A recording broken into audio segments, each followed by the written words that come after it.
Hi guys, how are you? So CAPF 2023 का exam हो चुका है। आप लोगों का कैसा हुआ एग्ज़ाम? आपने मेरी कट ऑफ वाली वीडियो देखी ली होगी। पेपर कैसा था मैंने बताया है अपनी वीडियो में। पेपर 2 मुझे तो इजी लगा, टॉपिक्स काफ़ी सिंपल और स्ट्रेट फॉरवर्ड थे। पेपर 1 में थोड़ा सा झोल हो गया। वैसे तो पेपर मॉडरेट कहलाया जाएगा, नॉट वेरी टफ, बट थोड़ा सा वेटेज इधर उधर हो गया हमारे एग्जाम्स का, सॉरी GS टॉपिक्स का। तो ये तो UPSC से एक्सपेक्टेड ही है। ज़रूरी नहीं है जो पिछले साल वेटेज रहा किसी सब्जेक्ट का वही अगले साल भी रहने वाला है। तो ये तो हम एक्सपेक्ट कर नहीं सकते हैं, इसीलिए हम कहते हैं कि सारे सब्जेक्ट्स अच्छे से पढ़ के जाओ, don't leave anything, right. And इसीलिए इस UPSC को हम कहते हैं अनप्रिडिक्टेबल सर्विस कमीशन। सो आइए अब हम शुरुआत करते हैं अगले साल की तैयारी के साथ। CAPF 2024 की 1 ईयर स्ट्रैटेजी। अभी 2023 में अगर आपने एग्ज़ाम दिया है, अगले महीने तक मोस्ट प्रोबेबली आपको रिजल्ट आ जाएगा कि क्या हो रहा है। अगर आपका अच्छा हुआ है तब भी आपको एग्ज़ाम देना है अगर आप एलिजिबल हैं। अगर आपका अच्छा नहीं हुआ है तब भी आपने देना ही देना है, क्योंकि अगर अच्छा होने के बाद भी हमारा आगे के स्टेजेस आते हैं, फिजिकल, मेडिकल, हमें नहीं पता कि कहाँ पे क्या हो जाए, तो हमें एग्ज़ाम ज़रूर देना चाहिए। सो आइए डिस्कस करते हैं CAPF 2024 जो आने वाला एग्ज़ाम है उसकी 1 ईयर स्ट्रैटेजी क्या रहनी चाहिए। मेरे साथ मैं कौन हूँ अगर आप मुझे जानते हैं वेरी गुड, नहीं जानते हैं this is me. I am a former assistant commandant Divya Gupta. I have served in central reserve police force for 5 years, और उसके बाद से 5 ईयर्स के बाद से मैं एजुकेशन सेक्टर में हूँ, जहाँ मैं बच्चों को गाइड करती हूँ, मेंटोर करती हूँ फॉर डिफेंस एग्जामिनेशंस, ताकि मैक्सिमम टू मैक्सिमम बच्चे, लड़के और लड़कियाँ ज्वाइन करें हमारी फोर्सेस ऑफिसर रैंक पे। I am a masters in polity, so मेरा मेन सब्जेक्ट पॉलिटी है और मैं पेपर 2 भी पढ़ाती हूँ। मैंने एग्ज़ाम ईयर 2012 में क्लियर किया था फर्स्ट अटेम्प्ट में। सो आई थिंक जब मैंने खुद प्रिपरेशन करी है, मैंने खुद क्लियर करा है, आई नो कि इसको कैसे तैयारी करनी होती है, how to go about it. हाँ, अगर आप शिद्दत से मेरी बात मानेंगे, जो मैं आपको स्ट्रैटेजी बताने वाली हूँ, मैं जो आपको टिप्स एंड ट्रिक्स बताती रहती हूँ, अगर आप मुझे फॉलो करते हैं तो you will get to know. And अगर आप अभी से 1 साल है हमारे पास, अच्छे से तैयारी हो सकती है, बहुत बढ़िया से। So let's start. When is the exam? सबसे पहले तो भाई हमारा एग्जाम कब है देख लेते हैं।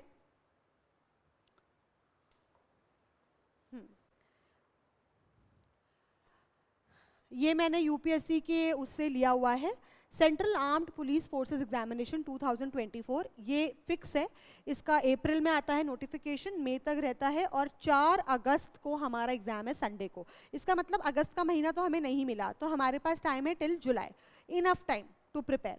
ओके, 1 दिन का पेपर होता है और ये हमारी स्टेजेस होती हैं। आइए देखते हैं। देखिए, सबसे पहला रिटन स्टेज। रिटन में क्या होता है? जो सबसे टफ स्टेज माना जाता है, पेपर 1, पेपर 2, जो आपका अभी हुआ है 2023 का। अगर आपका ये क्लियर हो गया, आपकी कट ऑफ क्लियर हो गई है, पेपर 1 पेपर 2 का मिला के मार्क्स आपके क्लियर्ड हैं, तो आपका आएगा फिजिकल। ठीक है, फिजिकल में क्या होता है?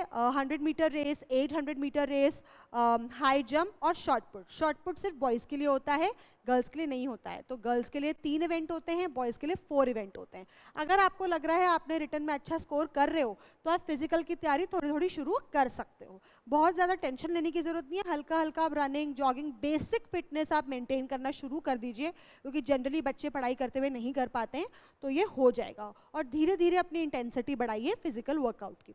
फिजिकल अगर आपका क्लियर हो जाता है, फिर हम आते हैं मेडिकल। वो उसी दिन या अगले दिन हो जाता है मेडिकल। अब क्या क्या मेडिकल में चेक होता है, ये सब कुछ UPSC ने अपनी नोटिफिकेशन में क्लियरली दे रखा है।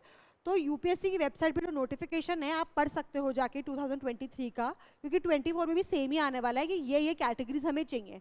तो आप चाहो तो पहले से आप अपना चेकअप करा सकते हो डॉक्टर के साथ कि कोई मेरी प्रॉब्लम तो नहीं आएगी। If you think everything is fine, तो कोई टेंशन लेने की ज़रूरत नहीं है। जैसे ये मेडिकल, फिजिकल और मेडिकल के कोई मार्क्स नहीं लगते हैं, ये सिर्फ आपको क्लियर करना होता है। ठीक है, क्वालिफाइंग है, और उसके बाद आपको इंटरव्यू के लिए बुलाया जाता है, जो आपका इंटरव्यू रहने वाला है 150 मार्क्स का।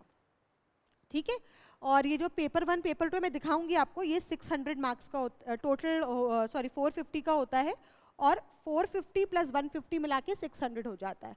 तो इंटरव्यू में आपके 150 होता है। इंटरव्यू आपका 30 to 40 मिनट्स का सिविल सर्विसेज टाइप का इंटरव्यू होता है, जहाँ पे एक पैनल बैठता है 5 लोगों का, और आपको बुलाया जाएगा 1 डे इंटरव्यू, और वहाँ पे आपको मार्क्स दिए जाएंगे 150 में से। तो 150 में से आपके जितने मार्क्स आए उतना बढ़िया, क्योंकि ये मार्क्स आपके रिटर्न मार्क्स में ऐड होंगे और उसके बाद आप मेरिट लिस्ट में आप क्वालिफाई करेंगे। तो एग्जाम्पल, अगर आपका नाम आ जाता है, सपोज 900 बच्चे सेलेक्ट हुए, फॉर एग्जाम्पल बोल रही हूँ, और आपका नाम टॉप 500 में आ रहा है और उनके पास 500 सीटें हैं, तो आप सेलेक्ट हो जाएंगे।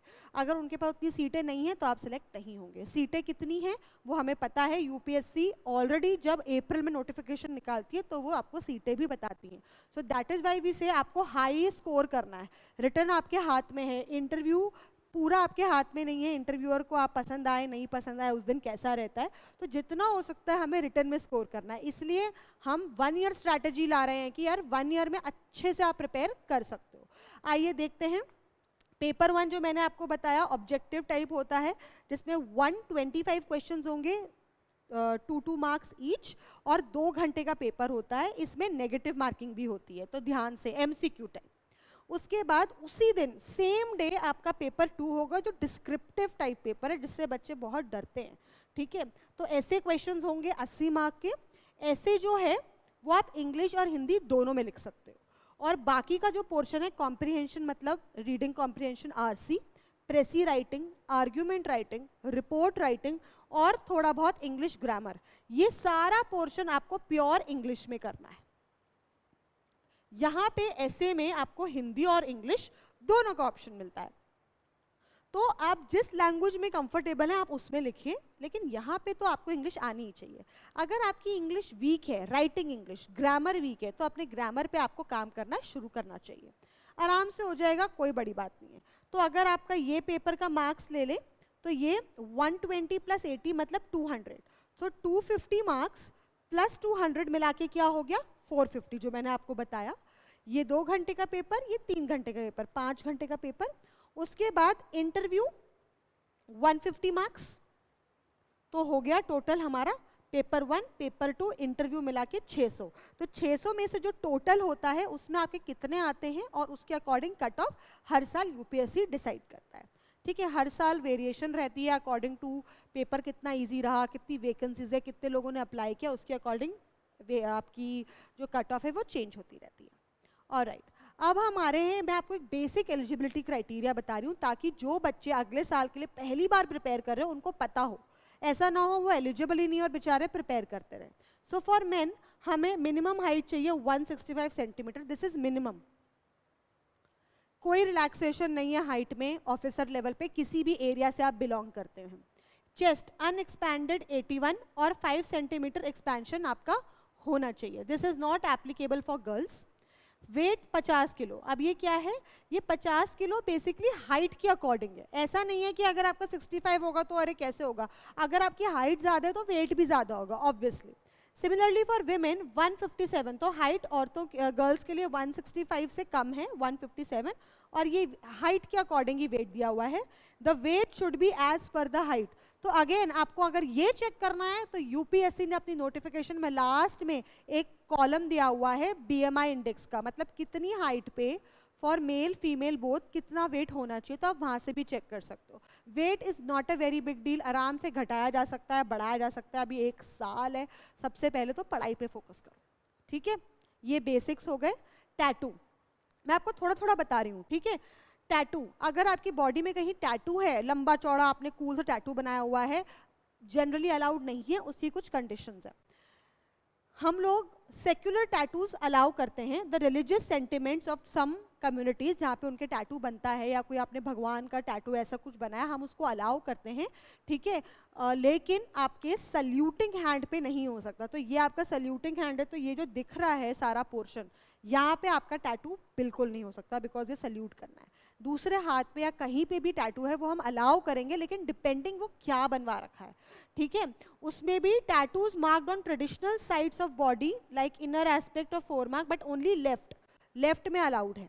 ठीक है, size must be less than 1/4 of the particular part, मतलब अगर आप फॉर एग्जाम्पल एल्बो में बनवाया हुआ है तो पूरी एल्बो कवर्ड है ऐसा नहीं, उसमें उसका छोटा सा एक एरिया में टैटू बना है तो हम वो फिर भी अलाउ कर सकते हैं। बट अगर आपने कोई फैंसी और फैशन के उस पर टैटू बनाया तो it might not be allowed. तो जब आपका चेकअप होगा फिजिकल के बाद मेडिकल, उसमें आपको रिजेक्ट किया जा सकता है इस बेसिस पे। बट अगर आप इस रिलीजियस टैटू पे आ रहे हैं और वो छोटा सा है तो वो अलाउ कर दिया जाएगा। लेकिन अगर आप दूसरी कैटेगरी में आ रहे हैं तो टैटू हटवा लीजिए। ऑलराइट, एनसीसी, अगर आप एनसीसी सर्टिफिकेट होल्डर हैं बी एड बी और सी, यहाँ पे कोई आपको डायरेक्ट एंट्री या कोई मार्क्स नहीं मिलेंगे, ठीक है। तो यहाँ पे आपको इंटरव्यू के टाइम पे प्रेफरेंस मिलता है और रिटर्न में कोई, क्योंकि मैंने बहुत बच्चों को सुना है बहुत मिसकंसेप्शन है कि रिटर्न नहीं देना पड़ेगा या रिटर्न में मार्क्स हो जाएंगे, कोटा होगा, नहीं। इंटरव्यू के टाइम पे आपको एनसीसी का डेफिनेटली थोड़ा सा प्रेफरेंस मिलता है और वो इंटरव्यू पर्सनालिटी टेस्ट में आपसे पूछेंगे एनसीसी के बारे में। अगर आप वो आंसर कर पाए तो आपको थोड़ा बेनिफिट मिलेगा बिकॉज आप ऑलरेडी ट्रेंड है, आपको फौज के लिए थोड़ा बहुत आता होगा फ्रॉम अ नॉर्मल सिविलियन, इसीलिए। इसके अलावा हमारे सीएपीएफ में आपको एससी, एसटी, ओबीसी और एक्स सर्विसमैन के लिए कोटा है, ठीक है। अगर आप चाहते हो कि मैं इसके ऊपर डिटेल्स में बताऊं कि कितना है, इन सब में एज रिलैक्सेशन है, मैं इसके बारे में आज बात नहीं करना चाहती हूँ, 1 ईयर स्ट्रैटेजी में बात करना चाहती हूँ। बस मैं बता रही हूँ कि इनको एज रिलैक्सेशन है। सो जो एक जनरल कैटेगरी है उनसे ज़्यादा इनको एज में अलाउड होगा एग्जाम्स देने के लिए। सीएपीएफ एसी ग्रोथ, ये क्या क्या है ये देखिए, मैं आपको कंपैरिजन दिखाना चाह रही हूँ। सीएपीएफ रैंक आप असिस्टेंट कमांडेंट पे ज्वाइन करते हैं, राइट, जैसे ही आपने एग्जाम क्लियर किया। Now this is the highest rank जहाँ पे आप ज्वाइन कर सकते हो। ये ऑफिसर्स में सबसे लोएस्ट है, लेकिन ये हाईएस्ट है जिसमें एग्जाम दे के जा सकते हो। बाकी इसके बाद कोई एग्जाम नहीं होता है, सिर्फ प्रमोशन वाइज जाते हो। तो अगर आप असिस्टेंट कमांडेंट की तरह ज्वाइन करते हैं, it is equivalent to a rank of captain in the army, lieutenant of navy and flight lieutenant for air force. तो ये सारी रैंक्स एकदम सेम लेवल की है, ग्रेड ए क्लास 1 ऑफिसर की रैंक है। और इसके बाद आप प्रमोट हो के डीजी तक पहुंच सकते हो। तो उसके ऊपर deputy commandant, second in command, commandant is equivalent to colonel, captain और group captain in Indian air force. तो ये कंपैरेटिव चार्ट है, बिकॉज अगर आप सीएपीएफ के लिए एस्पायर कर रहे हो तो आपको आपका रैंक स्ट्रक्चर पता होना चाहिए, क्या रैंक है, किस लेवल पे है। तो एक बेसिक आइडिया के लिए। Books to refer, now let's dive into strategy. सबसे पहले हम बुक्स की बात करते हैं पेपर 1 की। पेपर 2 की एग्जैक्ट कोई बुक नहीं होती है, फिक्स सिलेबस नहीं होता है, बट पेपर 1 का है। पेपर 1 सबसे पहले तो मैं आपको बता देती हूँ एनसीईआरटी। एनसीईआरटीज बहुत अच्छी रहती हैं करने के लिए। एनसीईआरटी बहुत प्यारा सा आपका बेस बना देती है हर जीएस सब्जेक्ट का, क्योंकि वो इतनी छोटी सिंपल तरीकों से आपको समझाती है पॉलिटी क्या है, ज्योग्राफी क्या है, साइंस क्या है। और जिस बच्चे ने कभी स्कूल में सपोज पॉलिटी नहीं पढ़ी है या फिर उसने ज्योग्राफी आर्ट्स में नहीं पढ़ा है या कभी वो साइंस स्टूडेंट नहीं रहा है, उसके लिए भी बहुत ईजी हो जाता है वो सब समझना। और जब हम स्कूल में थे तो हमको तब वो एनसीईआरटी टफ लगती थी, लेकिन अब हमारे लिए वो एनसीईआरटी बहुत ईजी हो जाएगी। तो आपको अगर आप बेस बनाना चाहते हो अपने सब्जेक्ट्स का तो आपको एनसीईआरटी पढ़ना चाहिए। अगर आपके पास ऑलरेडी बेस बना हुआ है तब आपको एनसीईआरटी पढ़ने की ज़रूरत नहीं है। सो पॉलिटी अगर हम देखेंगे हमको एनसीईआरटीज करनी चाहिए। एनसीईआरटी जनरली कहते हैं 11th और 12th क्लास की करो, बट अगर आपका बिल्कुल बेस नहीं है आई विल रिकमेंड आप 8th क्लास से शुरू करो। 6th क्लास से भी शुरू कर सकते हो, but 6th class again it's too simple, it's too easy, so you can start with 8th class and you will understand. अगर आपको लग रहा है यार 8 भी बहुत ईजी है, इसमें तो कुछ भी नहीं है, then you can go for 11th class. It's totally up to you, ठीक है। जब मैंने अपनी बेसिक शुरू किया तो मैंने 6th क्लास से स्टार्ट किया था कि यार कुछ भी मिस नहीं होना चाहिए, कोई बेस मेरा मिस नहीं होना चाहिए। सो एनसीईआरटी एंड लक्ष्मीकांत, ये तो एकदम ग्रंथ है पॉलिटी का, okay. This is what I also teach. तो लक्ष्मीकांत आपको पूरी अच्छे से पढ़नी है, सारे टॉपिक्स नहीं पढ़ने होते, बट लक्ष्मीकांत आपकी थरो होनी चाहिए। और साथ में जो भी current updates, what is current updates, मतलब जो भी सुप्रीम कोर्ट का कोई जजमेंट आया, कोई नया बिल आया, ठीक है, उसके ऊपर क्या हो रहा है, कोई चेंजेस हो गए हैं, अमेंडमेंट हो गए हैं आपके पॉलिटी में, तो उस पर क्या हो रहा है, ये सारी आपको थोड़ा सा अपडेट रहना पड़ता है। उसके बाद हिस्ट्री में आएंगे। हिस्ट्री में आपकी हो जाती है एंशिएंट, मिडीवल, मॉडर्न। मॉडर्न के लिए आपको बुक फॉलो करनी है स्पेक्ट्रम, वेरी गुड बुक, ठीक है। और एंशिएंट मिडीवल के लिए आपको फॉलो करनी है ओल्ड एनसीईआरटी जो तमिलनाडु बोर्ड की होती हैं 11th एंड 12th, गुड। अगर आपके पास थीम्स वाली एनसीईआरटीज है आप वो भी कर सकते हो, ठीक है, तो उससे भी हमारे क्वेश्चंस बन रहे हैं आप, लेकिन दोनों में से एक ही करिए, that will be good enough. All right, उसके बाद हम आते हैं ज्योग्राफी के ऊपर. Geography again NCERTs you can do from 6th class और 8th class till 11th class you can do. Very good NCERTs. और साथ में जीसी लेओंग की हमारी एक बुक होती है, उससे आपका अच्छा पकड़ आ जाएगा ज्योग्राफी का. और साथ में आपको मैपिंग भी करनी पड़ेगी. मैप वर्क होता है तो हमारे दिमाग में पिक्चर होता है एटलीस्ट पूरे इंडिया का मैप, एक बेसिक इंडिया के नेबर्स का मैप, कौन सी पोर्ट कहाँ है, कौन सा जंगल कहाँ है, कौन सा वोल्केनो कहाँ है, एक थोड़ा सा आइडिया रहता है कौन सी स्ट्रीम जारी है.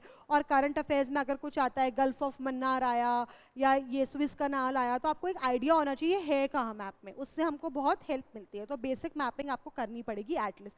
And guys we have enough time to do it. Then we come to maths and aptitude reasoning. You can go for R.S. Agarwal, you can go for M.K. Pandey, decent books for maths and reasoning. Then we come to science. For science, NCERTs are very good. NCERT से ही सारे questions आ जाते हैं. You can go from 6th to 10th NCERT and some topics of 11th and 12th. 11th 12th पूरी करने की ज़रूरत नहीं है. पहले आप इतना अगर आप इतना कर लेते हो और उसके बाद आपको लग रहा है कि सारे questions बन रहे हैं, very good. कुछ questions अगर नहीं बन रहे, उसके लिए आप 11th 12th ले सकते हो. And otherwise you can be currently updated कि साइंस में कुछ नया एडवांसमेंट आ रहा है. आप PYQs वगैरह सॉल्व करेंगे तो आपको पता लग जाएगा किन किन टॉपिक से क्वेश्चंस आ रहा है, तो आप उससे कर सकते हो. उसके बाद इन्वायरमेंट. इन्वायरमेंट के कुछ कुछ क्वेश्चंस करंट अफेयर्स में ही आते हैं, तो अगेन सारा current updates. Economics. Economics NCERTs 11th और 12th अभी तक तो एनसीईआरटी से ही आया है, लेकिन अब कुछ कुछ इस बार इकोनॉमिक्स का वेटेज बढ़ गया है.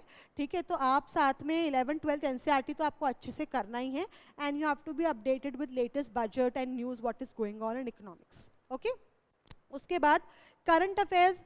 करंट अफेयर्स आपको कितना करना है, जैसे 1 ईयर का एग्जाम है तो 1 ईयर होता है.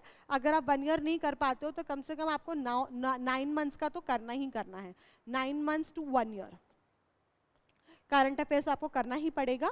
ठीक है. करंट अफेयर्स अब आपको 2 तरीके से करने होते हैं. एक तो पेपर 1 के लिए करना है ऑब्जेक्टिव टाइप, और पेपर 2 के लिए भी अपडेट रहना है. पेपर 2 में क्या होता है, आपको टॉपिक के बारे में डीप में पता हो, जैसे कि मणिपुर वायलेंस है, उसको डीप में आपको समझना पड़ेगा क्या हुआ कैसे हुआ, ताकि आप उसके बारे में कुछ आया तो लिख पाएँ.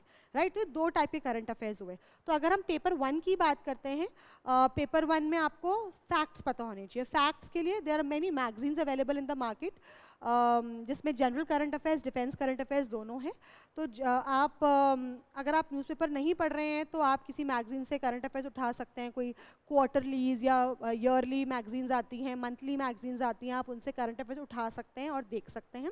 और अगर आपको डिफेंस स्पेसिफिक चाहिए तो एक लक्ष्य मैगजीन है दृष्टि पब्लिकेशन की, जो मैंने ही लिखी है, मैंने और सर ने मिलके लिखी है, जिन्होंने हमने अकेडमी बनाई है मिलके.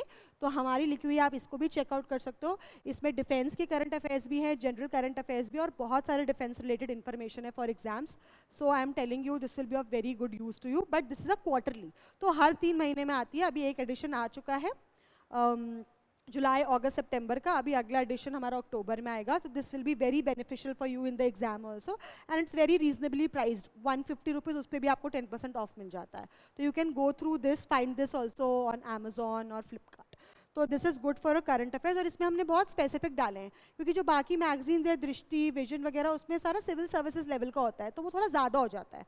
तो आप इसको भी चेकआउट कर सकते हो. ठीक है. और अगर आप न्यूज़पेपर पढ़ रहे हो तो बेस्ट है भैया, न्यूज़पेपर पढ़ो, अपने करंट अफेयर्स बना सकते हो आप. न्यूज़पेपर पढ़ने का क्या फ़ायदा होगा, आपका पेपर 1 तो हो गई और साथ में पेपर 2 भी होगा. तो I will come to the strategy then. Okay. So now let's have a look at a 1 year road map कि हमें करना क्या है, कैसे हमें इसको प्रिपेयर करना है. ओके. 1 year road map. सबसे पहले तो मैं आपको बताने वाली हूँ कैसे टाइम डिस्ट्रीब्यूट होगा. तो अभी हमारा CAPF आने वाला है अगस्त में, और अभी हमारा चल रहा है अगस्त. ठीक है. तो सबसे पहले हम शुरुआत कर रहे हैं सितंबर से, देखते हैं. ठीक है. क्योंकि अगस्त चलो जाने दो. तो सितंबर, अक्टूबर, नवंबर, दिसंबर. ठीक है. ये आपका हो गया 2023 फिनिश. उसके बाद 2024 में मैं जा रही हूँ जैन. मैं पूरे साल का बना के दे रही हूँ. जैन, फेब, मार्च, अप्रैल, मई, जून और जुलाई.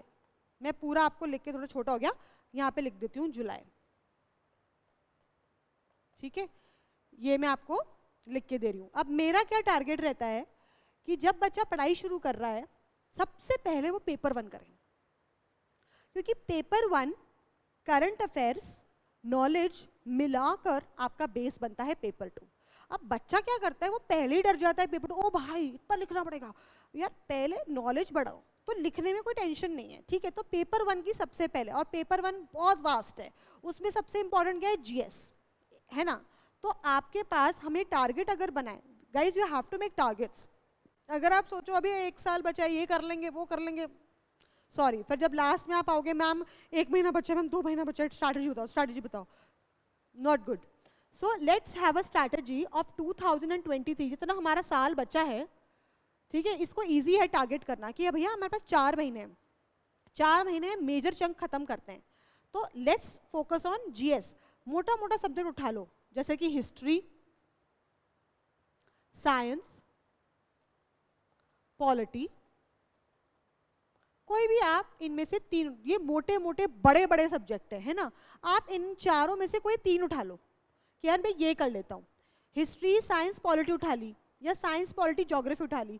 ये आपको तो सबसे बोरिंग लग रहा है या आपको लग रहा है यार ये बहुत सही है, जो भी आपको डर लगता है किसी से, आप वो पहले उठा लो ताकि आपका डर खत्म होने लग जाए और आपको शांति से आप पढ़ाई कर सको। क्योंकि जिससे डर लगता है ना, वो लास्ट के लिए रखोगे तो और नहीं होने वाला, और जो पसंद है सब्जेक्ट वो लास्ट में भी करोगे तो हो जाएगा, कॉन्फिडेंस रहेगा भाई ये बच्चा है मेरा, ये तो मैं कर लूँगी, मेरे को आता है। तो जो नहीं आता है ना वो पहले टारगेट करो, जो आपके लिए नया है। तो सपोज आपने 3, सपोज हम लोग ने देख लिया, ये 3 ले लिया आपने, हिस्ट्री, साइंस, पॉलिटी आपने देख लिया। तो इमेजिन 3 जीएस बड़े बड़े आप 4 महीने में तो कंप्लीट कर सकते हो ना यार, कर सकते हो ना। तो कितना पढ़ना है आपने, अगर आप वर्किंग कैंडिडेट हो तो आपको मेरे ख्याल से 2 से 3 घंटा मिलेगा। अगर आप वर्किंग नहीं हो, आप बैठ के सिर्फ पढ़ाई कर रहे हो, तो आपको मेरे ख्याल से 5 to 6 आवर्स मिल जाएगा, है ना, एक दिन का। 5 to 6 अगर आपको ज़्यादा लग रहा है तो आप 4 आवर्स कर लो, कोई प्रॉब्लम नहीं है।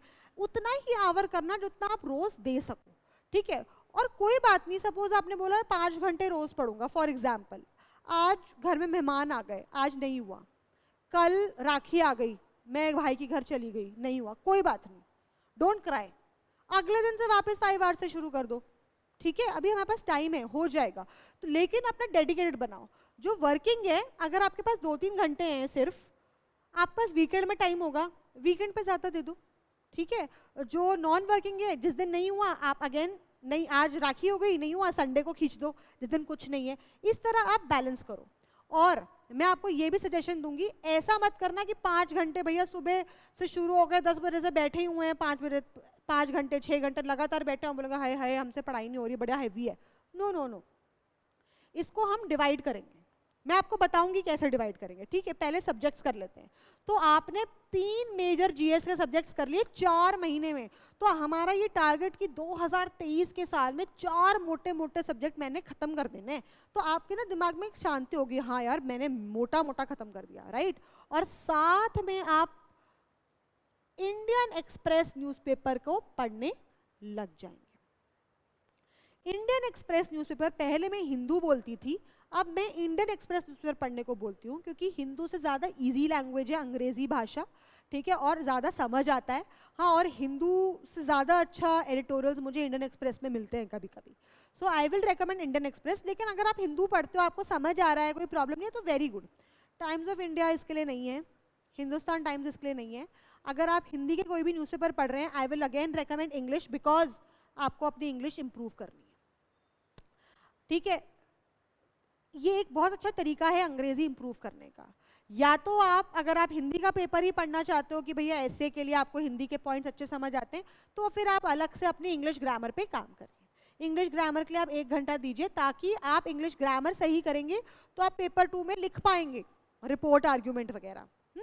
अभी मैं आपको पेपर 2 का नहीं स्टार्ट करवा रही, अभी मैं आपको जीएस बोल रही हूँ और इंडियन एक्सप्रेस बोल रही हूँ। इंडियन एक्सप्रेस न्यूज़पेपर में कई बच्चों को बोरिंग लगता है, 1 आवर 1 to 1.5 आवर दे सकते हैं। शुरू में बोरिंग लगेगा, आधा घंटा दे दो, धीरे धीरे 45 मिनट्स, धीरे धीरे 1 आवर। देखो करना तो पड़ेगा, मेहनत करनी पड़ेगी, लेकिन आई एम टेलिंग यू, अगर आप ये 2 महीने भी कर लोगे ना, मजा आ जाएगा आपको न्यूज़पेपर पढ़ने में। बाय गॉड, बड़ी इंटरेस्टिंग चीज़ है न्यूज़पेपर, लेकिन समझ में आनी चाहिए यार, ठीक है। तो 1 महीना थोड़ा सा तपस्या है, लेकिन फिर धीरे धीरे करो, क्योंकि मुझे पता है ना आगे जाके आपके पास टाइम नहीं रहेगा, फिर आप पढ़ना छोड़ दोगे कि यार टाइम वेस्ट हो रहा है, मैं जीएस कर लेता हूँ, तो आगे छोड़ दोगे। अभी टाइम है, पढ़ो, ठीक है। उसके बाद आपने ये कर लिया, 2023 खत्म, अब हमारा जनवरी का महीना आया, ये अब आपका ज्योग्राफी बच गया था यहाँ पे, तो आपने यहाँ पे ज्योग्राफी उठा लिया। जनवरी का महीने में आपने कहा मैं ज्योग्राफी खत्म कर देता हूँ, ये मेरे तो तीनों हो गए अच्छे से। ज्योग्राफी आपने एक सब्जेक्ट उठा लिया, ठीक है। और साथ में अगर आपकी इंग्लिश कमजोर है तो आपने इंग्लिश ग्रामर उठा लिया। इंग्लिश ग्रामर क्यों बोल रही हूँ, क्योंकि पेपर 2 में अच्छा खासा पोर्शन आता है इंग्लिश ग्रामर का, और वो बड़ा ही स्कोरिंग होता है बाय गॉड, ठीक है। 15-20 मार्क्स तो आपके वहीं मिल जाने अगर आपका इंग्लिश ग्रामर ठीक है, इसलिए बोल रही हूँ इंग्लिश ग्रामर कर लो, और बहुत ईजी भी होती है। हिस्ट्री ज्योग्राफी से तो इजी है ना इंग्लिश ग्रामर पढ़ना, तो ये आप शुरू कर दो पढ़ना, अभी से ही आपकी प्रैक्टिस हो जाएगी, क्योंकि मुझे नहीं पता आप कितने स्ट्रांग हो। अगर आप बहुत स्ट्रांग हो, लेट इट बी, अगर आप बहुत स्ट्रांग हो तो ये हटाओ, आप अपना इंडियन एक्सप्रेस कंटिन्यू रखो यहाँ पे, क्योंकि भैया 4 महीने के बाद आपका न्यूज़पेपर स्ट्रांग हो चुका होगा, ठीक है। और अगर आपने 4 महीने शिद्दत से इंडियन एक्सप्रेस पढ़ लिया तो मैं बता रही हूँ आपको पेपर 2 में कोई नहीं रोक पाएगा, पेपर 2 बहुत इजी हो जाएगा आपके लिए, अगर आपने 4 महीना न्यूज़पेपर अच्छे से पढ़ लिया तो आपकी राइटिंग स्किल्स इंप्रूव होगी, आपका इंग्लिश इंप्रूव होगा, आपका करंट अफेयर्स इंप्रूव हो जाएगा, ठीक है। तो ये एक ऑप्शन हो गया। साथ में अगले महीना फरवरी में अब मेरा क्या बचा, अब मेरा बचा इकोनॉमिक्स। मैंने इकोनॉमिक्स का सब्जेक्ट, ये सब्जेक्ट आप अपनी मर्जी से ले सकते हो, ठीक है, बट मैंने शुरू में हैवी ले लिए ताकि हमें बाद में लाइट लगे। इकोनॉमिक्स शुरू करा, और यहाँ पे मैंने आपको बोला शुरू कर दो पेपर 2 की प्रैक्टिस। अगर आप यहाँ पे कंफर्टेबल है आप यहाँ पे भी शुरू कर सकते हैं, बट मैंने आपको यहाँ पे पेपर 2 की इंग्लिश ग्रामर की प्रैक्टिस करवाई है। यहाँ पे आप पेपर 2 को लिखना प्रैक्टिस शुरू कर सकते हो। क्या लिखना है, आप ऐसे से शुरू कर सकते हो, आप रिपोर्ट से शुरू कर सकते हो, आप आर्ग्यूमेंट से शुरू कर सकते हो। सबसे इजी इनमें से आर्ग्यूमेंट होता है, क्योंकि पॉइंट वाइज लिखना होता है, ठीक है। आप पेपर 2 का फॉर्मेट वगैरह समझ जाओ क्या होता है, मैं ही बता दूंगी आपको यहाँ पे वीडियोस पे। आर्ग्यूमेंट वगैरह से शुरू करो, क्योंकि ये पॉइंट सिस्टम में होता है, ये पैराग्राफ सिस्टम में होता है, ठीक है। तो आर्ग्यूमेंट करो और इससे शुरुआत करो, आर्ग्यूमेंट, फिर आप रिपोर्ट, फिर ऐसे, और वो धीरे धीरे धीरे करना है आपको, ओके। अब पेपर 2 को कितना टाइम देना है, आप हफ्ते में 2 से 3 आइटम लिख लो। हफ्ते में आपने आर्ग्यूमेंट लिख लिया, हफ्ते में आपने रिपोर्ट लिख लिया, मतलब एक हफ्ते में आपने 3 आर्ग्यूमेंट लिख, रोज रोज भी नहीं करना आपको अगर हैवी लग रहा है तो इस तरह आपने बांटना है ये टाइम, ठीक है। उसके बाद आपका ये सारा जीएस हो गया है यहाँ पे हमारा। अच्छा, अब हमारा वो बच रहा है, हाँ, मैथ्स और रीजनिंग।